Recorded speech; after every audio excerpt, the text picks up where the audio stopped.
I'm so delighted to welcome onto the First Time Facilitator podcast, Leslie Ehm. Leslie, thank you so much for swaggering onto the podcast today. Well, you know what? If you open the door, I will swagger through. It's just the way I roll. Now, listeners at this stage are going, what on earth are you talking about? Now, Leslie, you are a swagger coach. I just love that job description. No one in high school said I could become a swagger coach. So what kind of experiences led you down to the path of what you do today? Well, I came to this in a really interesting kind of organic way. I launched my first training company in 2008. And I had been an advertising creative director who recognized that I could not really help the people in my organization from the inside. And I was too busy putting out fires and dealing with clients, and I couldn't nurture the talent that I had around me. And that was really hard for me. And I came home one day and I said to my husband, I feel like I'm using my superpowers for evil instead of good. And he said, all right, what are you going to do? I said, I want to quit my job and start a training company. And he said, what are you out of your mind? First of all, you hate training. And second of all, you are like totally untrainable. I said, right? Who better to start a training company than someone who hates training and who's totally untrainable? Because if I can create experiences for people like me, then I'm probably onto something, you know? Oh, And yeah. that's what I did. And I had no experience. I had no background other than the fact that I had been sort of, creatively driven my entire life. I was a former TV host. I was a former singer and a script doctor and a script editor. My family had owned a children's summer camp, so I was very used to creating, activities and things for large groups. And I was a performer, and I had the background of advertising. So I thought, I'll start with my people first. I'll start training advertising people, and I'll use the things that I am a subject matter expert in. This felt very logical to me. Yeah. And so I did my thing, and I was right. Who better to do it than me? Because it just took off like crazy. I mean, it was magical because we spoke the language of ad agency, or I spoke, eventually became a we, but initially it was an I. I spoke their language. I understood their pain. I had the skills to share with them, and I was fully invested in their success. I didn't have to worry now about the politics and things, and I was just invested in their success. And the company grew and evolved. I eventually rebranded and so on and so forth. And before I knew it, we had gone beyond the agency world, and we were training companies like Google all over the world. We developed and delivered Google's global marketer training program. And we went from like Hamburg to Singapore to Tokyo to London to Chicago to New York. We did that for 4 years. And that was just one of the gigs that we had. So it there were very specific things that I focused on, regardless of the subject matter, be it creativity or storytelling, presentation skills, communication, leadership. What I cared about was the experience of each human being. And I wanted to show them what their true potential was. And it was on this quest to do this that I discovered a fundamental human truth. No matter what the culture, the country, the company, the level, CEO down to new entrant, it did not matter. 99.9% of people did not believe that who they were authentically was enough to bring them the success that they dreamed of. And they were all trying to fake it till they made it. They were tied up in knots. They were so afraid and insecure and riddled with the imposter syndrome. And it broke my heart. So, what I started to do was, regardless of the subject matter, I would start layering on this really interesting twist where I found ways to kind of unleash and unlock people's truth. And when I did that, it was so liberating for them, and it was so affirming for them to see how the other people in the workshops reacted to their truth, that I went, that's it. That's the secret right there. It's great to train, content like, expertise and hard skills, soft skills. But for me, the sweet spot was I understood how to see people, how to see their truth and help them to release it. And I called it swagger. But the swagger that I'm talking about is not that show-offy, fronty, peacocky, in your face, arrogant thing. The way that I define swagger is the ability to manifest who you really are and hold on to it in the face of all of that psychological crap that's going to come for it, regardless of situation or environment. So you are one person, one face, one heart, one truth, and you show up the same no matter what the situation is, and nobody can change you. That is what swagger is. Oh my goodness. There is so much in that story. We could go in many different directions. First of all, big congrats on your training company. And a lot of people listening to the show, when I started the show 3 years ago, I was working internally, same as you. I'm like, gosh, most of this training sucks. Like, I want to deliver something awesome. I haven't got Google on my books, but that is absolutely incredible. So well done to you. Let's dive into this swagger stuff then, because yeah, we can talk about the business stuff a little bit later. You mentioned that phrase, fake it till you make it, and how all of us are sort of just walking around and everyone's just like not really sure of themselves. Do you believe in that phrase? I think that fake it till you make it is the dumbest thing that anyone can do to themselves. It is the worst thing that we can do to ourselves, because here's what happens. As soon as we get into that, I'm going to pretend that I know more than I know. I'm going to pretend that I am fancier than I am, or that I'm more accomplished than I am. You create a prison of your own making, because now you limit your ability to reach out and ask other people for help and support in your growth and in your journey. So you end up stuck in the place of that your own arrogance and your own insecurity combined has created. And we do it because we don't know what else to do. We don't know how to trust the things that we already have. We don't know how to trust where we are in our journey. And we think that the fake it till you make it is going to give us confidence. But here is the big fat lie and the big fat secret. You cannot have confidence without competence. Competence breeds confidence. Only when you've done something a bunch of times are you able to say, oh, I can do that. Yeah, I got this. All right. I can, I got some baseline of skills here. I'm all good. And then the confidence belongs to you. It's not subject to anybody else's opinion. It's, I know that I have done this enough times to know what I'm doing. Now, if I accept where I am in my journey, I can own the confidence that I currently have in that journey.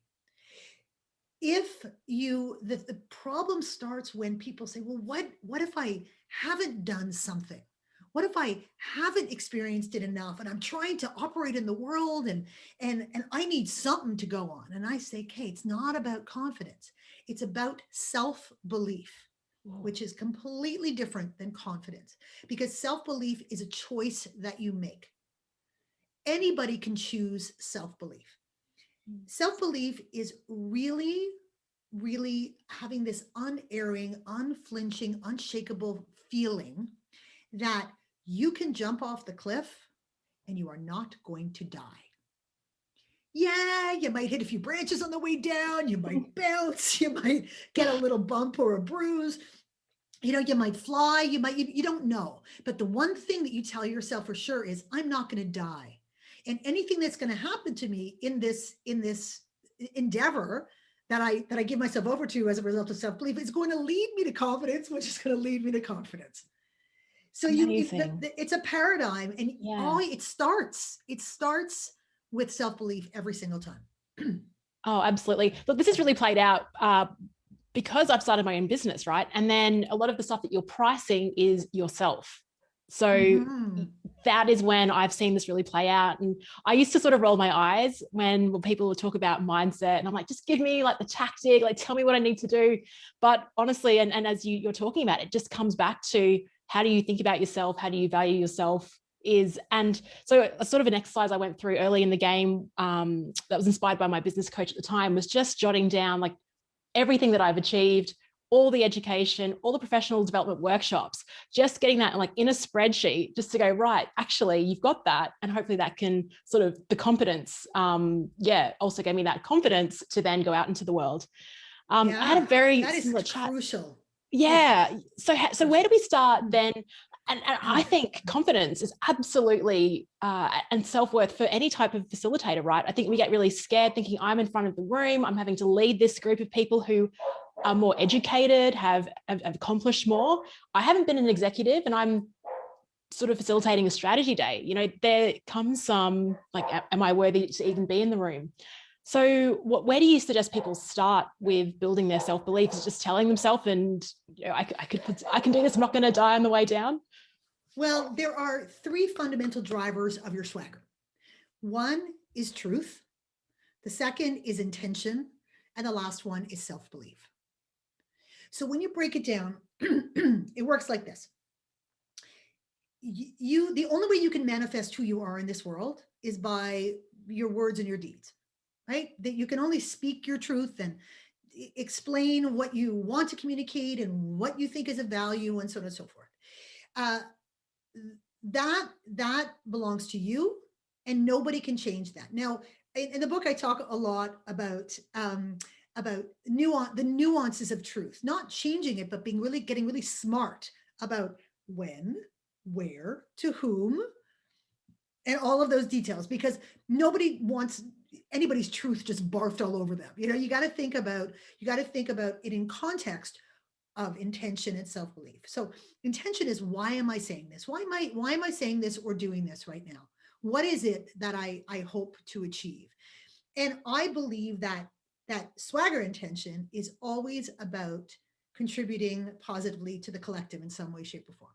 That if it's only about yourself, it's probably not going to go well, because you're going to get tripped up by arrogance and that, you know, and tripped up by being self-serving, and it's need for lots of validation, and it gets very, very messy.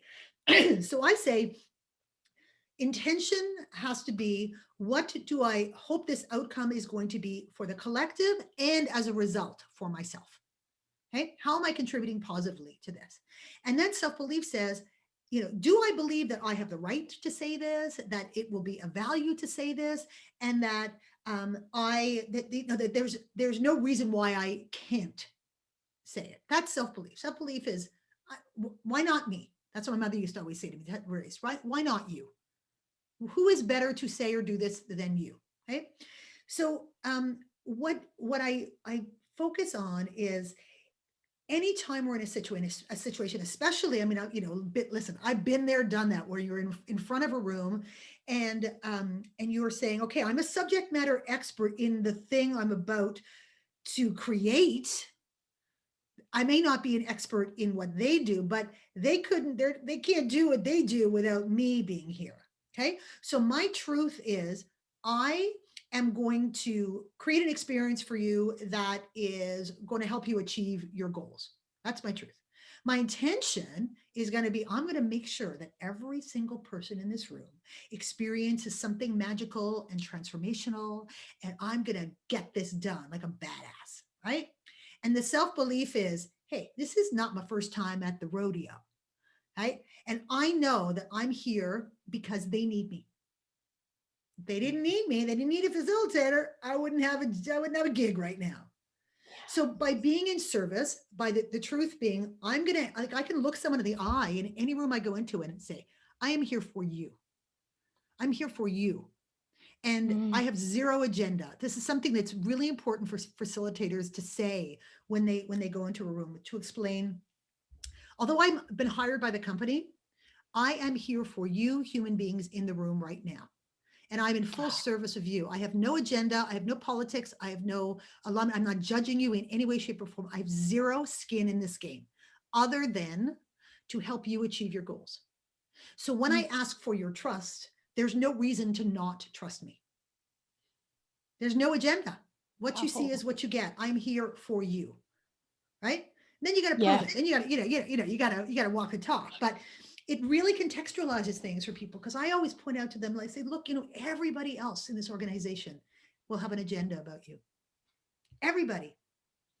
Because you're a link in the chain, right? Your actions impact everybody else's actions, their status, their politics. It's the whole tribal thing, all of those things. Yeah.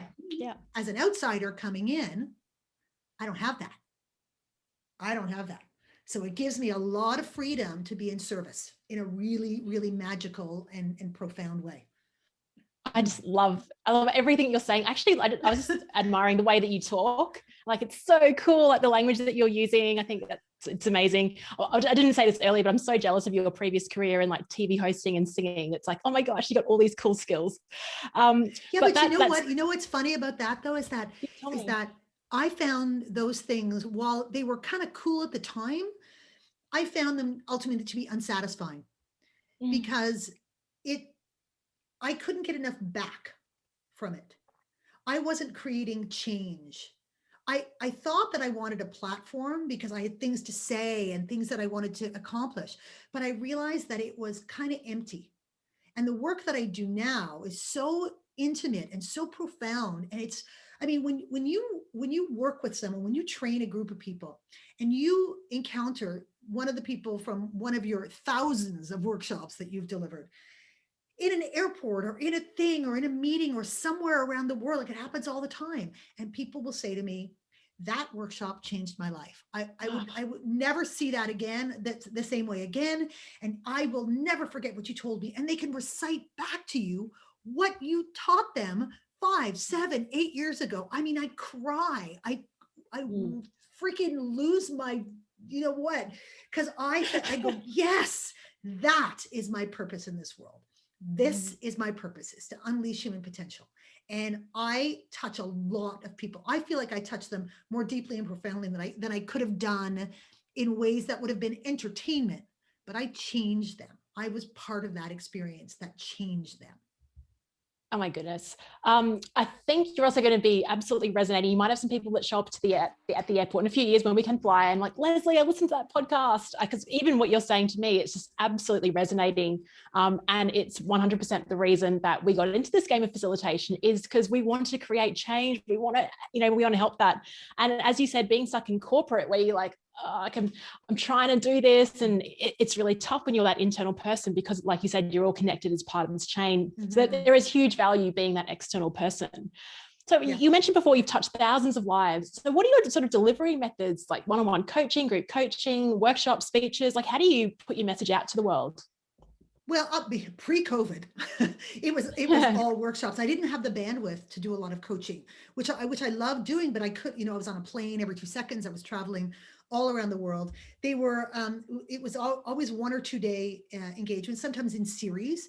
I liked doing the bigger, richer work. I had a lot of clients with whom I would do like 6 month long programs, which was the best. I mean, I did these big, juicy leadership transformational, projects where I would be working with a group of 20 people for a 6 month period.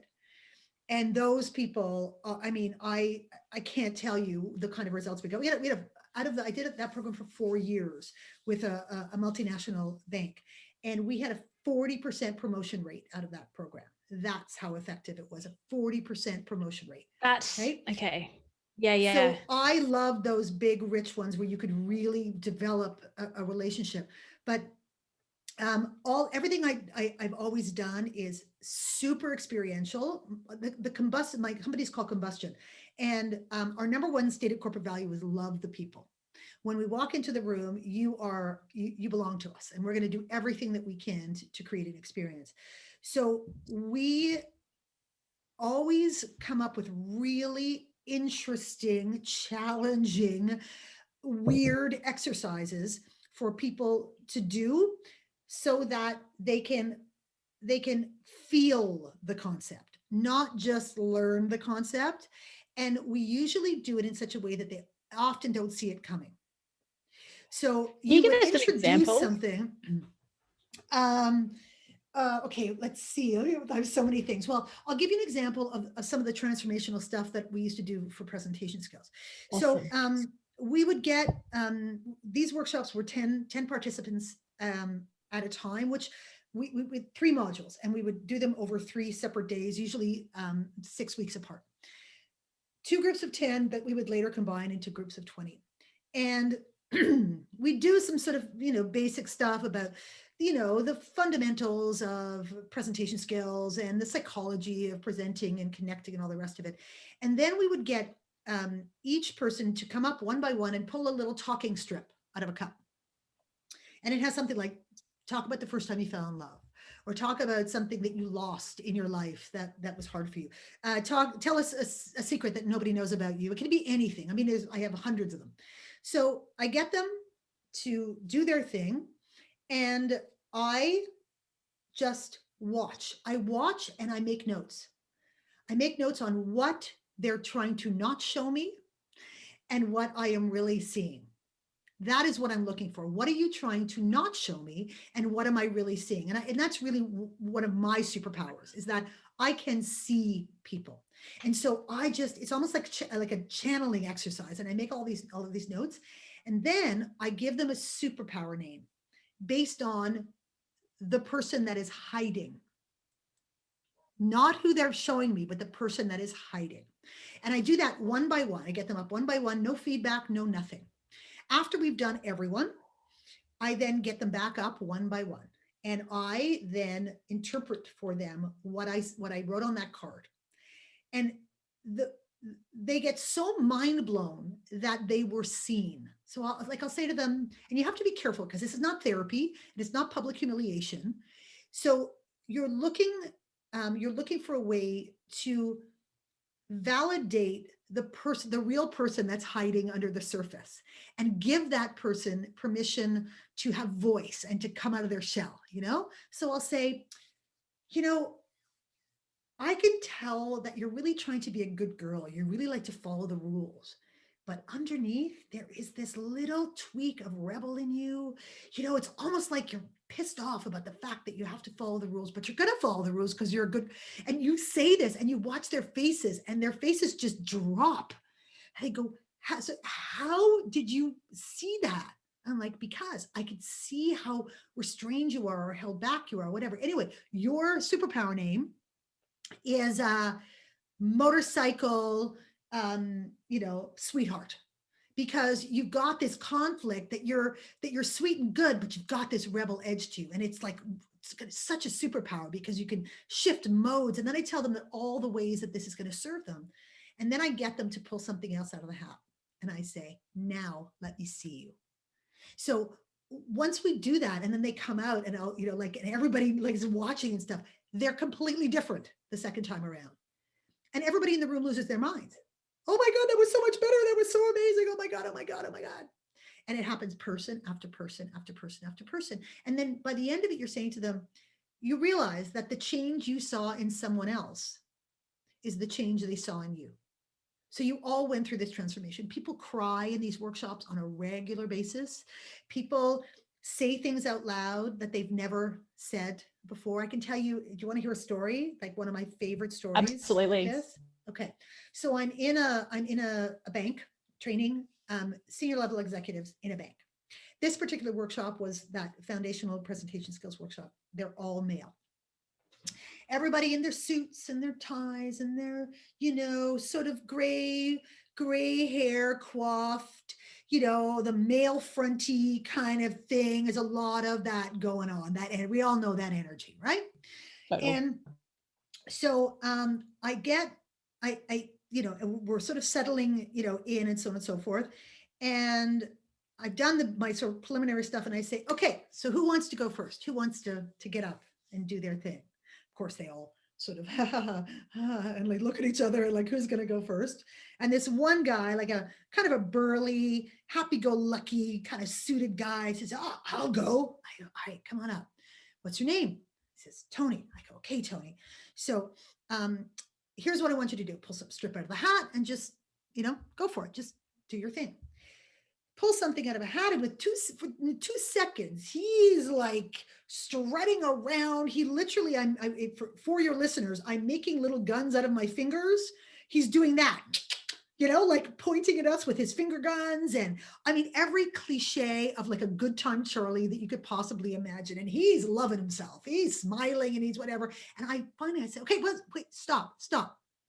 Tony, what the hell is going on? What is all of this business? He's like, what do you mean? So, okay, let me tell you what I see. You are the kind of guy who, if you had the cottage next to me, I could go fishing at 5 o'clock in the morning and discover that my boat doesn't start. I could go over to your place, knock on the door. You'd come out in your underwear and your t-shirt to help me start my boat. And you might even have a beer with me and go fishing at 5 a.m. His face drops. He says, how do you know that? I said, because I see you. And I don't know what all of this stuff is that you're doing, but it is obscuring who you really are. And who you really are is delicious and approachable and warm. And I just need you to drop the bullshit. He's like, oh, okay, okay. So I said, I don't want you to pull something out of the hat. I want you to talk about something that's important to you. Just talk about something that's important to you. He goes, okay, okay. And you could see there's like fear around the eyes now. He's like, what's going on? I've just been like, jujued. I don't know what happened here, right? And he starts to talk because he's on the spot. He just picks the first thing he can think of. And he starts to talk about his mother, his little Italian mother, and how she had brought the family from Italy to Canada, and how she created this life for all of them, and was such a little tiny lady who was this fierce champion, and that she had so defined who he was.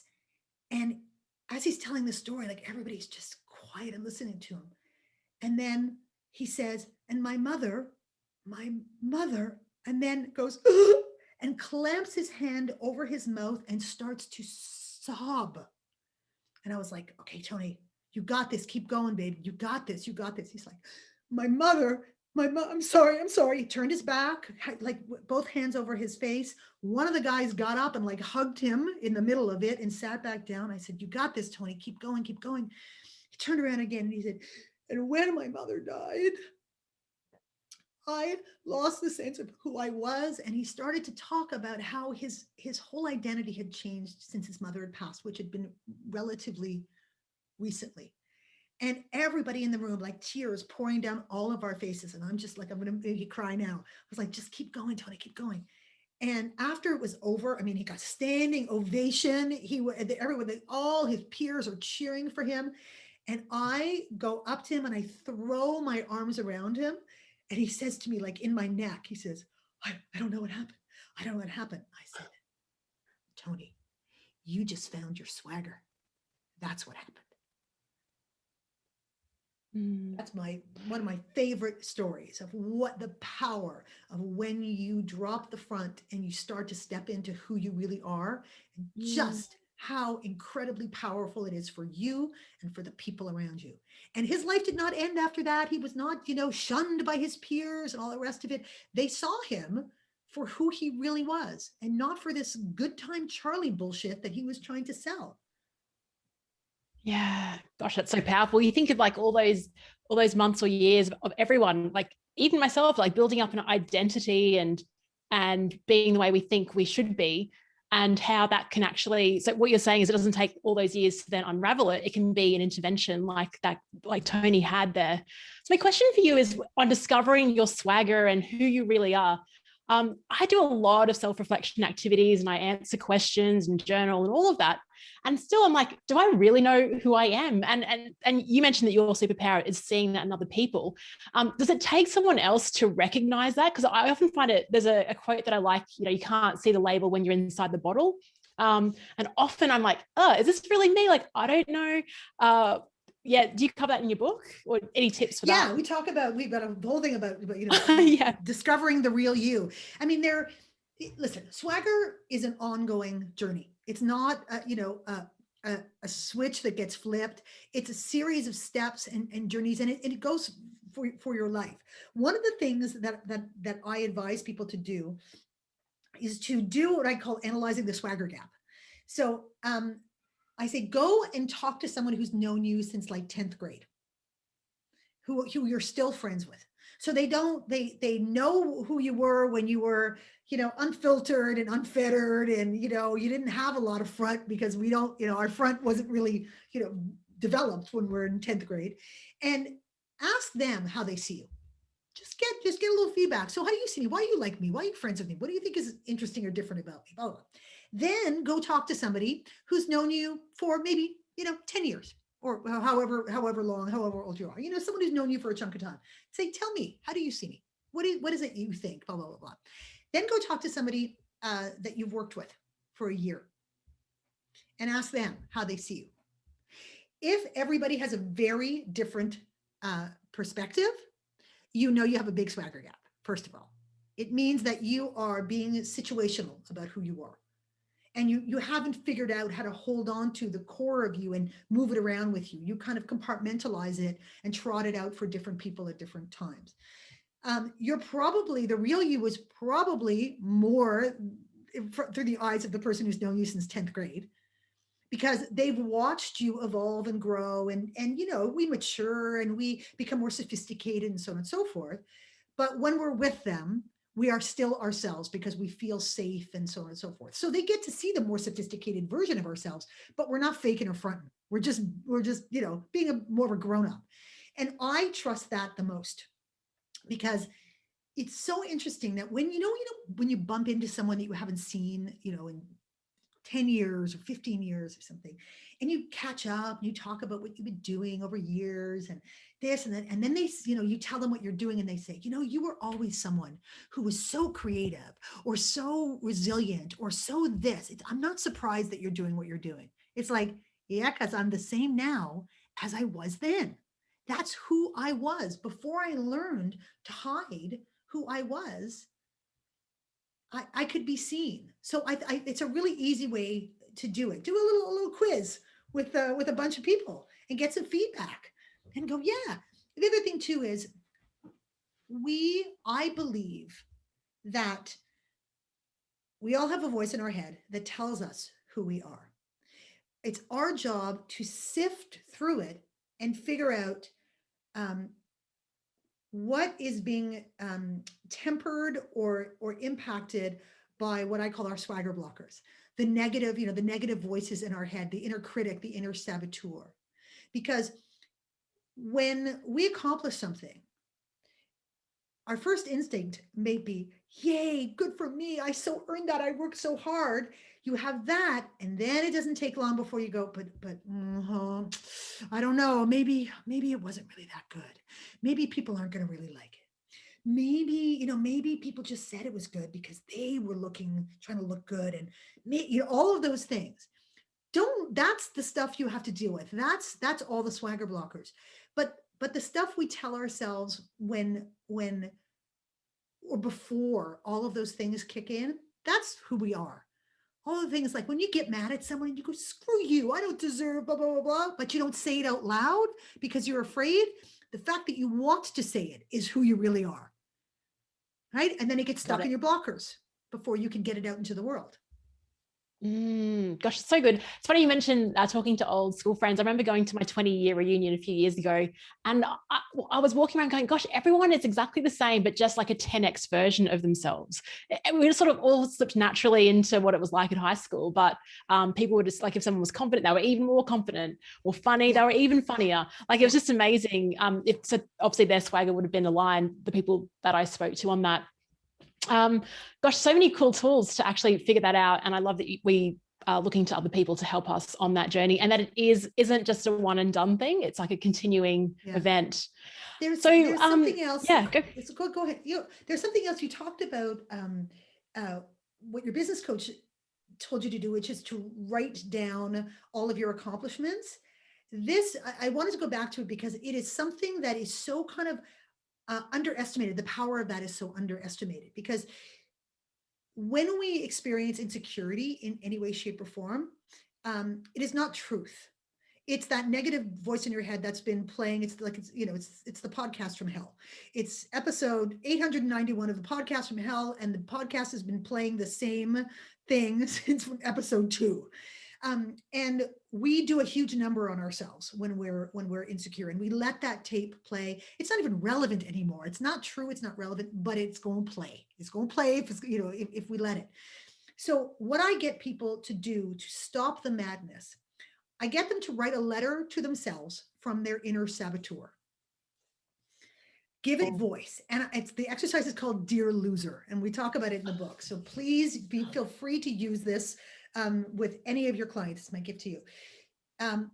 give it voice. So it's dear loser. You think you're so, all of those terrible things that we say to ourselves. I want you to just get it out on paper. Like really go for it. Don't hold back. And then what I do is I have them read it to me. Right. And they go for it. All the rest of it's very, can be very emotional, very cathartic, all the rest of it. And I go, okay, now let's talk about why that voice is full of crap. But we're not going to use opinion. We're going to use facts. So let's take this line by line by line and apply a fact from our lives that says, rebuttal, I don't think so. Let me tell you exactly why. And we write a rebuttal letter. And then I get them to condense the rebuttal letter into some kind of a mantra or a short form thing that they can use to interrupt the old voice every time it rears its head. Because we cannot stop the voice in our head, but we can record over it. Ah, Replace it with something different. Yes. I love that. I love that analogy of the podcast and then recording a voice over the top of it, of course, because we're recording a podcast. And I'm just like trying to think of like those voices in my head. Like sometimes I think I've attributed a lot of stuff in the past to, oh, I was just really lucky. Like I was in the right place at the right time. But you think, hang on, no, like the relationships were built, the work was done, like you did this, like, yeah. So all that stuff, I think that's a wonderful idea. I'm just geeking out so much on what you're offering. When's your book coming out? In May? It comes out May 10th. Okay. It's available on all the fave bookseller platforms. You can also, if your listeners are interested, if they want to join the Swagger Collective, which is just a community that I'm building of subscribers. I'm not a big newslettery person. It's not my jam. It's not my thing. But I'm trying to pick and choose things that I think are going to be of value to like-minded swagger seekers and swagger lovers. So you can go to swaggerthebook.com or leslieehm.com and join the Swagger Collective. What you're going to get right away, because I got to spread the love, is you'll get a chapter of my book instantly. You're also going to get a proof of swagger assessment, a little fun little test that you can take to determine where am I in my journey? How am I doing? How am I tracking? And it's a good baseline for before you read the book, because after you read the book, oh my God, you are going to be able to unleash such profound swagger into the world. I mean, that's the title of the book, Swagger, Unleash Everything You Are and Become Everything That You Want. And it's, you guys will love it. Your audience will love it because it's all kinds of exercises in it. Super duper practical, all the rest of it. I actually have a companion workbook that I'm working with now so that it can go out into the world and do its good work. I want the book and the people who champion the book and facilitators and trainers to just, enjoy it and use it as a way to really help unleash the potential and the swagger in everybody they encounter. And that's absolutely why we signed up to be facilitators and trainers. Everyone I talk to is like, I love that moment where I get a shiny eye or a spark of inspiration in my workshop. Like that's why I do what I do. That's like the common response. So we're absolutely, I think this is a very well-timed conversation actually, because I'm sort of working a lot on just this foundation of mindset, recognizing that any tactic out there it can be done, but it's all driven by how I see myself and how I share that with the world. And I love what you talked about in terms of I'm here in service. And I think Leanne James, who was on the show, shared a very powerful quote.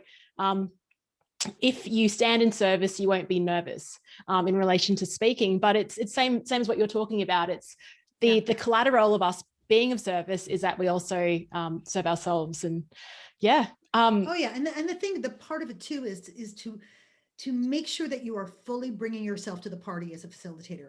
Because when you do, you create an experience that is 100% unique, that nobody else but you could be creating. And the magic you create in that room could not be created by anyone other than you and the combination of those human beings who are in the room. You create something unique every single time. And you want to strive for that. You want to really push for that and say, I'm going to be the most me that I possibly can, so that this is a unique experience for them. If you're trying to fit into some cookie cutter, image of a facilitator or a trainer, you're trying to recreate something that has already existed because you've learned from things that have already existed. Do you, boo. Do not be afraid to fly your freak flag high in that room because it gives other people permission to fly theirs. And I wish people didn't need permission. Unfortunately, they do. And you have the power to give them that permission. Always respect their individuality, respect their experience. I'm all about love and respect, but let your freak flag fly, you know? Just go all in and all out. I just love it. This has been such an amazing conversation, Leslie. I just find like we're talking virtually, but I can just feel your energy through the monitor. It's love your story, love what you're sharing and the value that you're bringing out into the world with your new book. And so we'll pop a link to all of that in the show notes for this episode, as well as contact details for Leslie. Leslie, you're a superstar. Thank you so much for swaggering Oh, in. thank you so much for giving Swagger a platform. I'm like the conduit for Swagger. So thank you for allowing Swagger to have a voice. Thank you so much.